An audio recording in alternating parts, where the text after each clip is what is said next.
Welcome back to the channel Exam Booster. Exam Booster channel में आपका स्वागत है फ्रेंड्स। हम लोग इंडियन पॉलिटी पढ़ रहे थे, लक्ष्मीकांत की इंडियन पॉलिटी हम लोग पढ़ रहे थे। आज हम बेसिकली कुछ बेसिक चीज़ें हैं, कुछ एकदम बेसिक चीज़ें हैं जो कंसेप्ट है आपको आना चाहिए या आपको मतलब उस बेसिक चीज़ को समझना चाहिए। मैं आपके सामने वही लाया हूँ। उसके बाद से नेक्स्ट इंडियन पॉलिटी के नेक्स्ट चैप्टर को आगे स्टेप वाइज पढ़ा जाएगा। आइए बेसिक चीज़ को अध्ययन करने से पहले मैं बताता हूँ क्या इसमें। आज से पहले आप यदि कॉन्स्टिट्यूशन और पॉलिटी में डिफरेंस नहीं जानते होंगे तो आज की वीडियो के बाद आपको डिफरेंस समझ में आ जाएगा। फिर भाग क्या होते हैं, पार्ट, स्केड्यूल क्या होते हैं, अनुसूची, अनुच्छेद, ये सब सारी चीज़ें, क्लॉज, सब क्लॉज, ये सब सारी चीज़ें क्या होती हैं, सारी चीज़ें आपको इस वीडियो में आपको क्लियर हो जाएगा। बाकी और सरकार के कितने भी अंग होते हैं, सारे अंग का आपको इस वीडियो में आपको मिल जाएगा। आइए स्टार्ट करते हैं। संविधान और राज्य व्यवस्था। What is difference between constitution and polity. संविधान और राज्य व्यवस्था में क्या अंतर है। बेसिकली क्या होता है, कई लोग कॉन्स्टिट्यूशन को ही इंडियन पॉलिटी समझते हैं, कई लोग इंडियन पॉलिटी को ही कॉन्स्टिट्यूशन समझते हैं। लेकिन मैं जब इंडियन पॉलिटी बोलता हूं तो उसमें कॉन्स्टिट्यूशन प्लस इंडियन पॉलिटी के अंतर्गत ही आता है, लेकिन दोनों का जो मीनिंग है, दोनों का अर्थ है, दोनों का अर्थ अलग अलग हो जाता है। ये समझते हैं।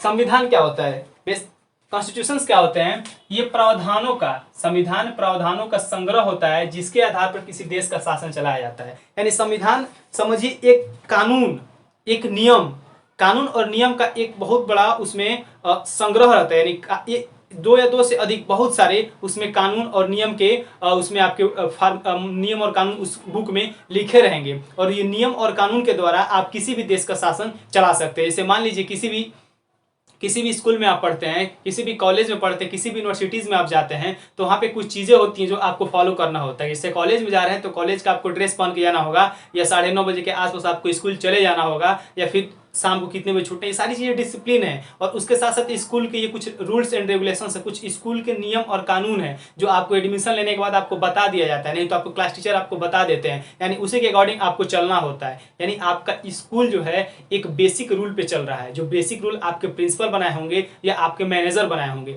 उसी तरह अपने देश का जो कॉन्स्टिट्यूशन है, जो कॉन्स्टिट्यूशन होता है, वो भी एक रूल और रेगुलेशंस, नियम और कानूनों का एक किताब होता है। और उस नियम और कानून के माध्यम, उस नियम और कानून के अनुसार किसी भी देश का शासन चलाया जाता है। तो आई होप आप अच्छे से समझे होंगे जी कॉन्स्टिट्यूशन क्या होता है, संविधान क्या होता है, ठीक है, जिसके आधार पर किसी देश का शासन चलाया जाता है।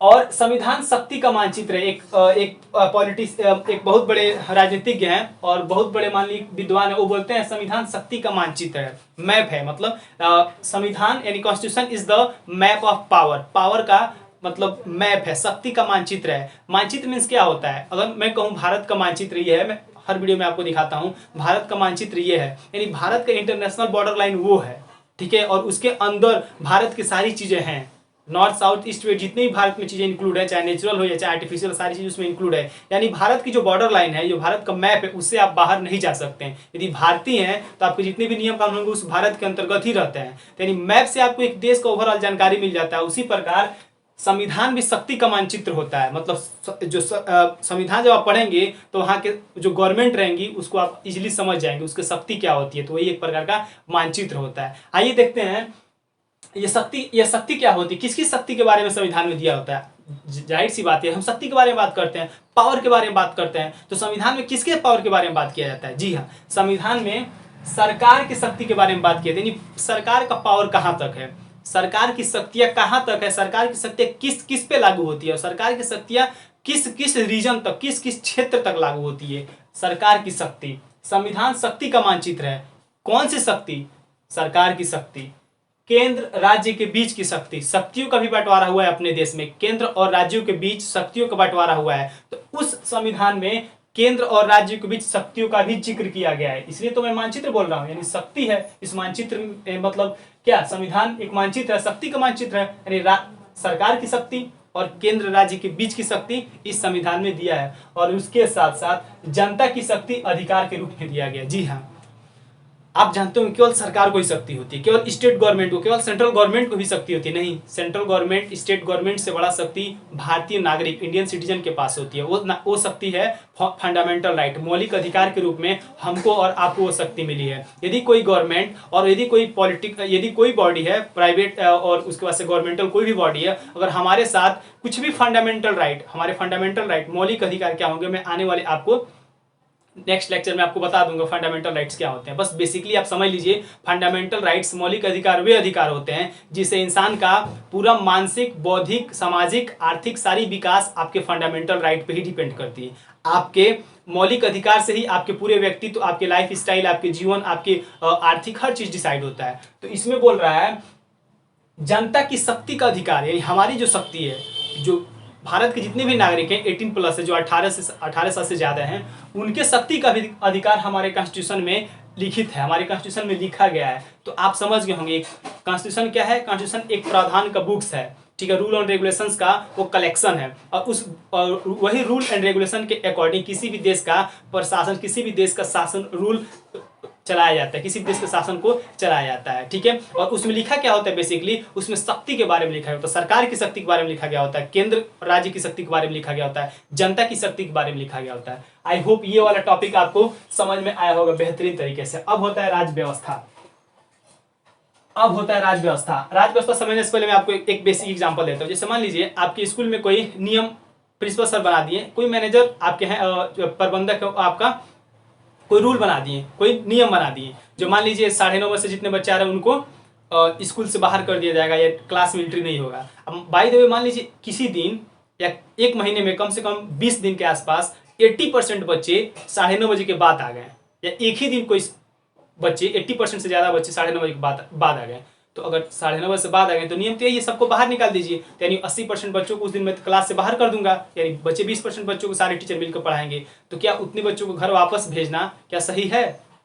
तो उस समय क्या कहा जाएगा, उस समय उस जो आपका जो प्रिंसिपल सर या मैनेजर जो कानून बनाए होंगे, जो नियम बनाए होंगे, जो डिसिप्लिन बनाए होंगे, जो भी चीज़ें स्कूल को चलाने के लिए बनाए होंगे, उसमें थोड़ा सा वो लिबरल होंगे, उसमें थोड़ा सा सुधार करेंगे। क्यों? क्योंकि अब सर को लग रहा है अब समय बदल रहे हैं, बच्चे में लेट हो जा रहे हैं, बच्चे लेट से उठ रहे हैं, जो भी हो उसमें सुधार चाहिए। जैसे क्या होता है, मॉर्निंग का पढ़ाई होता है, जब गर्मी का मौसम आता है तो मॉर्निंग पढ़ाई होता है, तो सुबह स्कूल का टाइम चेंज हो जाता है, फिर नॉर्मल अपने 1-2 महीने चलते हैं, 3 महीने चलते हैं, फिर नॉर्मल अपने शेड्यूल से स्कूल चलने लगते हैं। तो यानी क्या, कानून और नियम में प्रिंसिपल सर बदलाव करते हैं, स्कूल के जो मैनेजर होते हैं, हेड डिपार्टमेंट तो बदलाव करते हैं। तो उसी तरह जब किसी भी देश से कानून बन जाता है, मान लीजिए मैंने कानून की एक किताब बना के रख दिया, तो जाहिर सी बात है किताब बन के तैयार हो गया, तो जरूरी तो थोड़ा ना है उस किताब के अनुसार हर चीज़ चलते जाए। समय बदलता है, इंसान बदलते हैं, हर चीज़ बदलता है, टेक्नोलॉजी बदल रही है, आप बदल रहे हैं, हम बदल रहे हैं, हम जहाँ पहले थे वहाँ नहीं है, आप जहाँ आज है कल वहाँ नहीं रहेंगे, हर चीज़ जब बदल रहा है। तो संविधान एक जगह लिख के रख दिया गया है, जो आज से 50 साल 70 साल पहले जो लिखा गया है, क्या वो सही है? आज भी वो उसी के अनुसार हम लोग हर काम कर सकें? नहीं कर सकें। तो उसमें कुछ चेंजेस आते हैं, उसमें कुछ सुधार आते हैं, समाज के लोगों में सोशल चेंजेस आते हैं, इकोनॉमिकल चेंजेस आते हैं, पॉलिटिकल चेंजेस आते हैं, हर इंसान में परिवर्तन होता है, हर शासन प्रशासन, हर इंसान, हर चीज़ में, लाइफ के आपके प्रत्येक एस्पेक्ट में, जीवन के आपके प्रत्येक पहलू में परिवर्तन होता है, क्योंकि changing is the rule of nature. परिवर्तन ही संसार का, परिवर्तन ही प्रकृति का नियम है। तो जब वो परिवर्तन होता है तो उस संविधान की किताब को व्यवहारिक रूप से प्रैक्टिकली उसको लागू करने के लिए उस संविधान में कुछ ऐड करते हैं, उस संविधान को लागू करने के लिए कुछ अलग से कानून बनाते हैं। उसी कानून को और उसी परिवर्तित चीज़ों को हम क्या बोलते हैं? पॉलिटी बोलते हैं। और राज्य व्यवस्था यानी राज्य की व्यवस्था चलाने के लिए जो कानून बनी थी, उस कानून में कुछ अमेंडमेंट कर देते हैं, या कुछ कानून में जो चीज़ें अच्छी नहीं थी उसको हटा देते हैं, या कुछ चीज़ें छूट गई थी उसको ऐड कर देते हैं, वही होता है पॉलिटी, राज्य व्यवस्था। आइए एक बार और समझाते हैं। संविधान एक सिद्धांत है, जो संविधान में बताया कॉन्स्टिट्यूशन रूल नियम और विधि का एक किताब होता है। मतलब एक सिद्धांत, मान लीजिए नियम और विधि है, नियम कानून है, तो एक सिद्धांत है आपका, एक थ्योरी है। तो संविधान एक थ्योरी है, संविधान एक सिद्धांत है, मान राज्य व्यवस्था के अंतर्गत संविधान एक सिद्धांत है और राज्य व्यवस्था उस सिद्धांत का व्यवहारिक अनुप्रयोग है। ठीक है, आप तो कॉन्स्टिट्यूशन बना दिए, वो एक सिद्धांत हो गया, लेकिन उस सिद्धांत को लागू करने के लिए जो भी चीजें आप, जो भी आप अस्त्र शस्त्र, जो भी आप पॉलिसी, जो भी आप स्कीम उसको लागू करने के लिए बनाएंगे, उसको ही बोलेंगे पॉलिटी, राज्य व्यवस्था। जैसे एग्जाम्पल में दिया है, मतलब जो भी संविधान में जो भी चीजें लिख दी गई, जो भी नियम कानून बन गया, अगर उसको व्यवहार में लाना, उसको प्रैक्टिकली लाना है, तो उस प्रैक्टिकल चीज को लाने के लिए कानून में कुछ बदलाव होते हैं, न्यायालय द्वारा कुछ अलग उसमें चेंजिंग आते हैं, संस्थाएं मुद्दे उभर कर सामने आते हैं, तमाम सारी चीजें, तमाम सारी बाधाएं समय समय पर बदलती जाती हैं, तो उसमें सुधार करने की आवश्यकता पड़ जाती है। जब वो सुधार करने की आवश्यकता पड़ती है तो उसमें क्या होता है, आपको संविधान में जो सुधार किया जाता है उसी के पॉलिटी के अंतर्गत ही उसका सुधार किया जाता है। एक प्रकार का कॉन्स्टिट्यूशन एक प्रकार का थ्योरी है, पॉलिटी उस थ्योरी को लागू करने का एक आपका समझिए वो माध्यम है। ठीक है, पॉलिटी जो है कॉन्स्टिट्यूशन को लागू कराता है। ठीक है, बेसिकली आप समझ गए होंगे। जैसे एग्जांपल में संविधान में लिखा गया है, जब मैं आपको फंडामेंटल राइट पढ़ाऊंगा, मौलिक अधिकार जब पढ़ाऊंगा, तो उसमें हम बताएंगे भाग 3 में मौलिक अधिकार में बात किया गया 12 से लेकर 35 तक बात किया गया है, अनुच्छेद 12 से लेकर अनुच्छेद 35 तक। उसमें अनुच्छेद 17 में, आर्टिकल 17 में बात किया गया है अस्पृश्यता का निषेध, मतलब अनटचेबिलिटी, प्रोहिबिशन ऑफ अनटचेबिलिटी, मतलब अस्पृश्यता का निषेध। भारत में कोई भी SC/ST के कैटेगरी के कोई भी व्यक्ति हैं, उनके साथ आप भेदभाव नहीं कर सकते हैं। कोई ऐसी कैटेगरी का व्यक्ति रोड पे चल रहा है तो आप उस रोड पे चलने के लिए मना नहीं कर सकते हैं। अगर वो सार्वजनिक कुएं से पानी पी रहा है तो आप उसको मना नहीं कर सकते हैं। ठीक है, ये कानून हमारे बना दिए गए। ठीक है, 1950 में 1950 में हमारे संविधान सभा द्वारा इस कानून को बना दिया गया, लिख दिया गया। लेकिन क्या हुआ, समय बदला, हर चीज बदले, परिस्थितियां बदली, समय बदला, हम बदले, आप बदले, जमाना बदला, दुनिया बदला, हर चीज बदल गया। अब उस अस्पृश्यता निवारण अधिनियम को लागू करने के लिए कोई स्पष्ट नियम नहीं था, केवल बना के छोड़ दिया गया था। केवल बना देते अस्पृश्यता भेदभाव किया जाएगा तो उसको दंड दिया जाएगा, जुर्माना दिया जाएगा, बस इतना बोल के उसमें छोड़ दिया गया। उसके साथ निषेध, मतलब मना है, आपको भेदभाव अनटचेबिलिटी का फंडा आपको नहीं अपनाना है, बस इतना छोड़ दिया गया। अब बताइए, अब मेरे साथ दूसरे तरीके से अनटचेबिलिटी हुआ है, कोई और एक बॉयज है उसके साथ दूसरी तरह से अनटचेबिलिटी हुआ है, कोई गर्ल्स है उसके साथ दूसरी तरह से अनटचेबिलिटी हुआ है, और ये चीजें 30 साल पहले में। लेकिन आज 2020 में आज कुछ अलग अनटचेबिलिटी का फंडा आ गया है। तो क्या 1950 वाला मेथड सही है? वो तो बना के रख दिया गया है। जी हाँ, सही है या ना है वो बात की बात है, लेकिन अब उसमें सुधार की आवश्यकता है। तो उसी जो आर्टिकल 17 है, उसी आर्टिकल 17 को एकदम ग्राउंड लेवल पे लागू करने के लिए अस्पृश्यता निवारण अधिनियम बना। अस्पृश्यता निवारण अधिनियम यानी अस्पृश्यता को निवारण, मतलब उसको हटाने के लिए, अस्पृश्यता को कम करने के लिए एक एक्ट लाया गया, और वही एक बाद में जाके आपका एक नियम बन गया, एक किताब बन गया, एक कानून बन गया। और उसमें यह बताया गया है, इसमें आपको बताया गया है क्या है अस्पृश्यता, क्या है, क्या किसी SC और ST के साथ ही भेदभाव हो सकता है? क्या कोई निम्न तबके कोई लेडी है या कोई बच्चा है, वो भी समाज के एक कमजोर वर्ग है, तो उनके साथ भी भेदभाव होगा, तो क्या वो अस्पृश्यता नहीं होगा? उसको डिफाइन किया गया। अस्पृश्यता आखिर वर्ड होता क्या है, अनटचेबिलिटी आखिर होता क्या, उसको डिफाइन किया गया। कब? ये कानून, ये संविधान के अंतर्गत, ये तो बता दिया गया 17 में, लेकिन राज व्यवस्था, पॉलिटी के अंतर्गत उसको डिफाइन किया गया, वो है क्या, इसमें ये नहीं बताया गया था। मैं बार बार समझा रहा हूँ, कानून में, संविधान की किताब में, कॉन्स्टिट्यूशन में ये नहीं बताया गया था अस्पृश्यता है क्या, अस्पृश्यता अनटचेबिलिटी का डेफिनेशन नहीं बताया गया था। लेकिन अब जो कानून बना, यानी पॉलिटी इसको लागू किया, उसमें बताया गया था अनटचेबिलिटी क्या है, व्हाट इज अनटचेबिलिटी, अस्पृश्यता क्या होता है। अस्पृश्यता अगर किसी के साथ हो रहा है तो उसके साथ दंड क्या होना चाहिए, उसके साथ फाइन क्या लगना, उसके पेनाल्टी क्या लगनी चाहिए, तब ना जाके इंसान को समझ में आएगा भाई उसके साथ हम भेदभाव किए थे, छुआछूत, अनटचेबिलिटी जो भी किए थे, तो गवर्नमेंट हमको 5 साल, 10 साल, 50,000, 1 लाख रुपए का हमको फाइन और 2 साल का जेल हमको हुआ। तो सामने वाला कोई भी इंसान सुनेगा या देखेगा, जानेगा, न्यूज़पेपर में पढ़ेगा तो भी सुधर जाएगा। ये चीज़ें संविधान में एक थ्योरी रख दी गई थी, लेकिन इसको लागू किया गया, एक अधिनियम लाके, एक एक्ट लाके लागू किया गया, कानून बना के लागू किया गया। तो आप बढ़िया से संविधान और पॉलिटी के बीच डिफरेंस को समझ चुके होंगे। आइए संविधान के बारे में वही बता रहे थे, भाग क्या होता है। आप इससे पहले जितने भी मतलब वीडियो लेक्चर देखे होंगे, जो भी देखे होंगे, उसमें भाग दिया होगा, संविधान के भाग इतना में ये, भाग 2 में ये, भाग 3 में ये, भाग 4 में ये, अनुसूची क्या होती है, अनुच्छेद क्या होते हैं, आर्टिकल क्या होते हैं, सब आर्टिकल क्या होते हैं, क्लॉज क्या होते हैं, सब क्लॉज क्या होते हैं, सारी चीजें मैं आपको समझाऊंगा। भाग क्या होते हैं, जैसे मान लीजिए भाग 1 है, संविधान के भाग 1 में राज्य एवं संघ क्षेत्रों के बारे में उसमें जिक्र किया गया, बात किया जाएगा वो चीजें। भाग 1 है, ठीक है, भाग है। भाग क्या होते हैं? भाग एक तरह के नियम, एक जैसे सुविधा के लिए, ठीक है। हमारे देश का संविधान दुनिया का सबसे विशाल लिखित संविधान है। जब इतना विशाल संविधान है तो जाहिर सी बात है कॉम्प्लिकेशन आएंगे, जटिलताएं काफी ज्यादा हैं। उन जटिलताओं को आसान बनाने के लिए, उन जटिलताओं को कम करने के लिए, ताकि भावी जो भी पीढ़ियां हैं जब संविधान की बुक्स को पढ़ें तो उनको काफी इजी लगे और उसके साथ साथ उनको काफी इंटरेस्ट लगे। तो इसलिए उसमें बोला गया संविधान के कुछ रूल्स और कुछ आर्टिकल्स, कुछ चीजें ऐसी होंगी जो एक जैसे होंगी, तो उन एक जैसी चीजों को एक पार्ट में, एक भाग में हम रख देते हैं। तो कुछ नहीं होता। भाग क्या होता है? एक तरह के नियम होते हैं, एक तरह के रूल होते हैं और एक तरह के नियम होते हैं, सुविधा के लिए एक पार्ट में रख देते हैं। समझ गए होंगे? जैसे भाग 1, भाग 2, भाग 3। जैसे भाग 3 में बोला, भाग 3 में फंडामेंटल राइट की बात की गई है, भाग 3 में मौलिक अधिकार की बात की गई है। यानी भाग 3 में कुछ नहीं है, सिर्फ मौलिक अधिकार है, फंडामेंटल राइट है जो आपको और हमको मिलना चाहिए। समझ गए?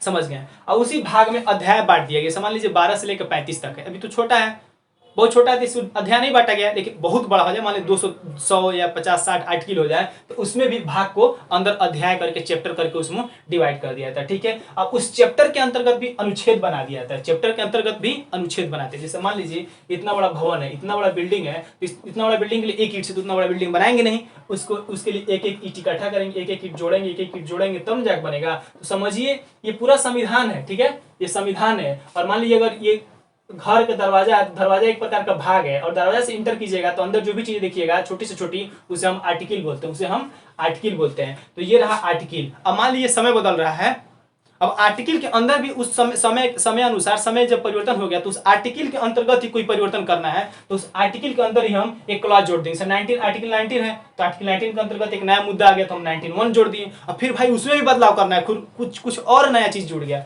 तो सब क्लॉज जोड़ दिए, 19(1)(a) जोड़ दिए। समझ में आया? वीडियो को फिर अगेन इसको देख सकते हैं। दूसरा, स्केड्यूल क्या होता है, अनुसूची क्या होती है, व्हाट इज स्केड्यूल। स्केड्यूल होते हैं संविधान के अंत में दी गई विषयों की वह सूची जो संविधान के किसी अनुच्छेद या अन्य प्रावधान की व्याख्या करते हैं। जब संविधान बन गया था, तो संविधान बनने के बाद अंत में, संविधान के एकदम अंत में, मतलब संविधान जिससे किताब है ये, ठीक है, अब इसका लास्ट पेज खोलिए, लास्ट पेज में यानी सबसे लास्ट में संविधान के अंत में दिए गए ये विषयों की एक सूची है, दिए गए विषयों की एक इंडेक्स है, दिए गए विषयों की एक सूची है, जिसमें संविधान के किसी भी अनुच्छेद या अन्य प्रावधान की व्याख्या करता है।